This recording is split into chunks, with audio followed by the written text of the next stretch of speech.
I apologize for asking, but are you saying you'd rather I not come to the wedding tomorrow? I want to make sure I understand your meaning clearly. What I meant, I believe Marty would also prefer it if his less fortunate sister, who works at a supermarket, didn't attend. It was the first time I truly felt the sting of being looked down upon. They claimed it was for Marty's benefit. Invoking my brother's name left me speechless. My name is Joanna. When I was in ninth grade, our parents passed away in a car accident, leaving Marty and me alone. At first, I couldn't grasp the enormity of it. With no reliable relatives, our teachers stepped in to handle the funeral arrangements and other necessities. I could only watch, tightly holding Marty's hand. It was only after the funeral, in our quiet house, that the reality sank in. I wept uncontrollably, tears flowing until exhaustion claimed me. When I awoke, a strange calm had settled over me, as if I had expended a lifetime's worth of tears in one night. With a clear mind, I pondered how best to move forward, ensuring Marty's well-being above all else. That was my priority. Opting not to pursue college, I decided to enter the workforce instead. Concerns about finding a job without a high school diploma nagged at me, but a classmate's parent who owned a supermarket came through with an opportunity. Would you be interested in working here? The pay isn't great, but the team is wonderful. While others relished their high school experience in crisp new uniforms, I couldn't help but envy them. Yet practicality dictated I had to work to make ends meet. Thankfully, Marty understood our circumstances. When he returned from school, he pitched in with dinner and chores. Knowing Marty's kind nature, I wanted him to keep enjoying what he loved most, playing soccer. Marty considered quitting due to the travel costs for matches, but both the coach and I persuaded him to stay. I might be biased, but I truly believe Marty has a natural talent for soccer. On game days, I would either take time off work or rearrange my schedule just to be there to support him. Initially, other parents were taken aback to see a sister, not a parent, cheering Marty on. However, as Marty's skills on the field flourished and my encouragement grew louder, the curious glances gradually faded away. Once Marty reached high school, scouts from colleges and even professional leagues began attending his games. This attention ultimately helped him secure an athletic scholarship for college. When it was time for college, Marty declared, "I'm going to work. I can't keep relying on you, sis." I shook my head firmly. "I want you to keep pursuing your dreams, Marty. Through you, I get to experience the youth I missed." Marty frowned slightly at my words. "I'll make it to the pros for sure and take care of you, sis." "Thank you, but I don't need you to worry about me. My only dream is to see you become a professional soccer player." I smiled warmly to reassure him. "I'll be fine." "Sure, sis. You're the one who's always working hard," Marty conceded. But in my eyes, Marty was the true embodiment of hard work. True to his word, Marty turned professional after excelling in college. I continued at the supermarket, eventually scaling back to part-time hours. Time flew by, almost 15 years since I first started working there. One evening during a break, a text from Marty lit up my phone. It read, "There's someone I want you to meet." I jumped up in excitement, momentarily forgetting I was in the break room at the supermarket. The news that Marty had found someone special filled me with such joy that tears streamed down my face as I shared the story with my coworkers and manager. Marty had always been a good-natured kid, hardly ever asking for anything. He shed his rebellious streak entirely after our parents passed away. He even considered giving up soccer, his greatest passion, just to support me. And now, I was about to meet someone who meant a lot to him. Could I be any happier? The text message contained all the details: date, time, and the name of a restaurant in a nearby hotel. When I shared the news with my coworkers, they insisted, "You've got to dress up." I was usually mindful of my appearance, but I didn't own anything particularly fancy.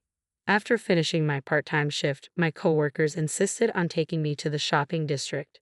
We visited boutiques I rarely frequented, trying on various outfits until I settled on a classy yet simple dress. From there, we ventured to a large mall where I splurged on branded makeup and received a tutorial. Despite the exhaustion that comes from shopping after work, it felt like a welcome release. I had eagerly anticipated this day, counting down on my calendar for weeks. A few days later, I nervously sat in the hotel lobby where we had agreed to meet, dressed in the outfit I had chosen with my coworkers' help. My attempt at makeup followed the tutorial I had received, hoping I had done it justice. As I anxiously waited, I suddenly heard a familiar voice behind me calling out, "Sis." Slowly turning around, I saw Marty in a suit standing beside a stunning woman with long hair. "Sis, you look stunning." I made sure to dress up too, Marty exclaimed proudly as he introduced me to someone special. I chuckled at his remark, which seemed to please him. Let me introduce you. This is my fiancée, Vanessa. It's a pleasure to meet you. I'm Vanessa, your future sister-in-law. She greeted me warmly. Receiving such a gracious welcome from such a striking woman only added to my nerves. Managing a smile, I replied, I'm Marty's sister, Joanna. After the introductions, we decided to move to a nearby restaurant. Once seated, conversation flowed as we discussed various topics. Vanessa comes from a well-known family around here, and her father is apparently quite wealthy. Marty has told me about you. After your parents passed away, you've been like a parent to him. Parent-like, I wouldn't say. Don't be modest. You gave up high school for me and went to work. Wait, you didn't finish high school? Yeah, I started working right after middle school at a supermarket. It's been 15 years now. Just then, something felt off. Though Vanessa was nodding and making cute faces, it felt like she was looking down on me from behind her eyes. I initially dismissed it as my imagination, but then I caught her disdainful expression when Marty wasn't looking. That dress looks lovely on you, she complimented me, yet the way she appraised me from head to toe and snickered quietly confirmed my suspicions. She was definitely looking down on me. Next year, we're planning to get married, Marty announced somewhat sheepishly. Honestly, I wasn't overjoyed, but if this was Marty's decision, I had to support him. All I could manage was a broad smile as I congratulated them. As our meeting concluded, I had my doubts, but if they were happy, who was I to intervene? I chose to let it pass. Days flew by, and suddenly Marty's wedding day was upon us. As I prepared my outfit and gathered necessities, Vanessa's call interrupted me. I quickly returned it, concerned about the reason for her call. I'm busy too. Could you get to the point? Her abrupt greeting caught me off guard. I apologize for running late. It's my fault, I said sincerely. On the other end, Vanessa sighed audibly before delivering a surprising request. Could you, sister-in-law, please consider not attending the wedding tomorrow? What? I don't understand, I replied, taken aback. Vanessa, what do you mean? I mean exactly what I said. I don't think even Marty would want his sister, who works at a grocery store, to be there, she said with a condescending tone that made me keenly aware of being looked down upon.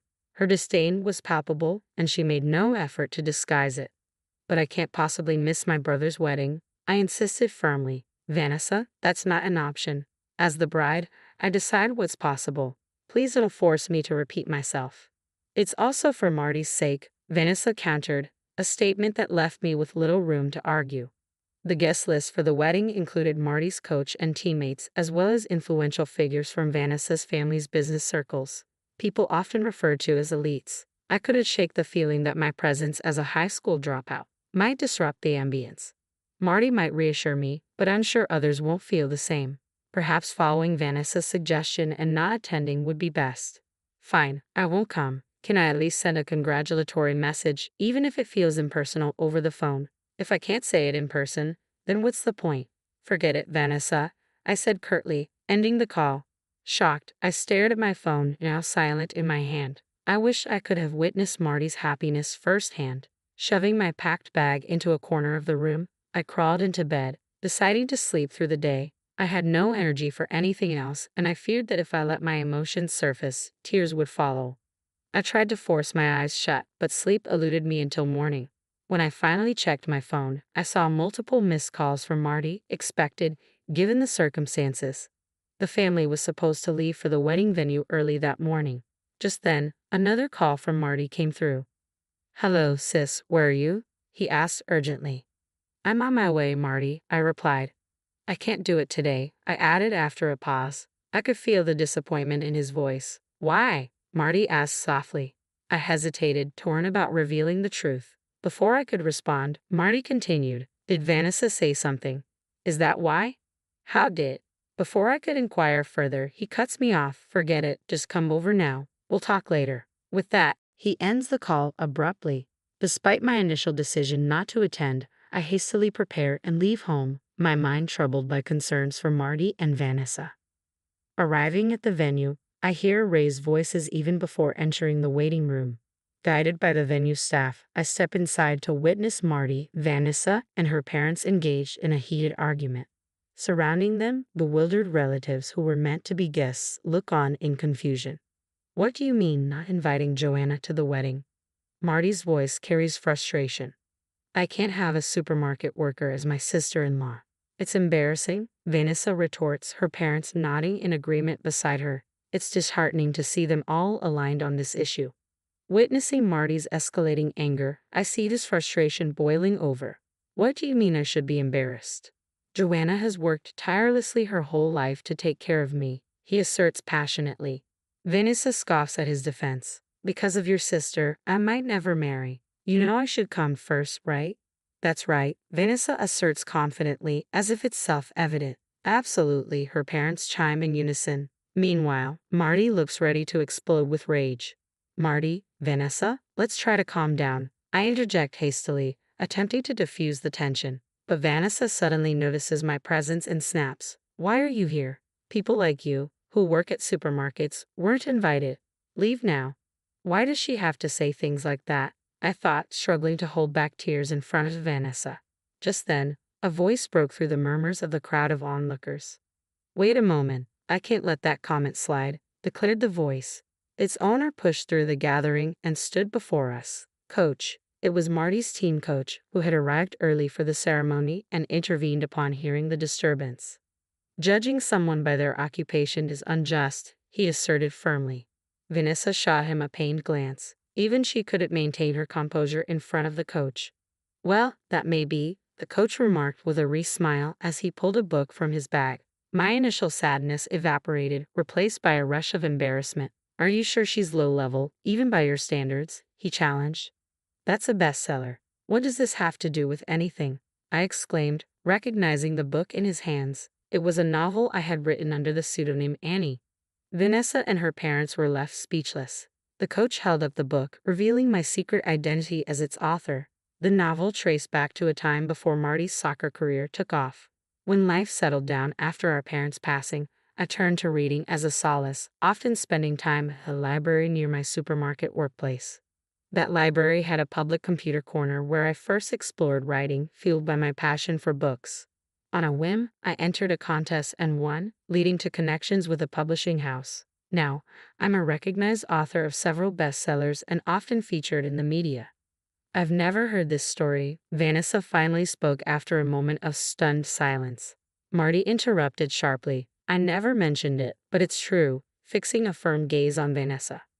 Marty's sincerity seemed to sway Vanessa. She turned to me, her demeanor shifting from skeptical to genuinely impressed. If you're such an accomplished person, that changes things. Please join us for the ceremony. Don't toy with me. I'm not marrying you, Marty declared firmly, causing Vanessa to bristle. What did you just say? She retorted, her anger palpable. The coach intervened, holding Vanessa back. We can't go on like everything's normal after the way you've treated my sister. Marty continued, his voice resolute. I'm sorry, but I can't go through with this, Vanessa. Amidst protests from Vanessa's parents and the relatives who had gathered for the wedding, Marty offered a heartfelt apology. This isn't happening, Vanessa's parents exclaimed, restrained by their own relatives. After some heated exchanges, it was decided that Vanessa's guests would leave. Vanessa herself continued to demand, you have to marry me, as they departed. In the dressing room afterward, it was just Marty and me. Mary slumped onto the sofa, looking utterly drained. Are you sure it was the right decision to call off the wedding? I couldn't resist asking, though I knew it might reopen old wounds. Marty let out a bitter laugh. Being the soccer player means your time in the spotlight is limited. I don't think a marriage with Vanessa, who's so focused on her career, would have lasted. His words made sense. Marty had a valid point. I can imagine how Vanessa, who belittled me for working at a supermarket, would treat you if you gave up soccer, I remarked, thinking aloud. Why didn't you mention that I'm a writer? I asked Marty, curious about his reasoning. Marty had kept my identity as a writer from Vanessa, and I sensed there was a deliberate reason behind his silence. When I brought it up, Marty simply smiled. I couldn't shake the feeling that Marty had seen through Vanessa's facade. Numerous discussions unfolded between our families, ultimately leading to the formal cancellation of the engagement. Vanessa and her parents vehemently resisted to the very end, but the intervention of other relatives prevailed. Despite the broken engagement, Marty continued to excel in his soccer career. In contrast, Venus's family endured public scrutiny after her outburst in the waiting room was splashed across the media. As for me, I'm contemplating transforming this ordeal into a novel while balancing my writing career with my job at the supermarket. I intend to keep supporting Marty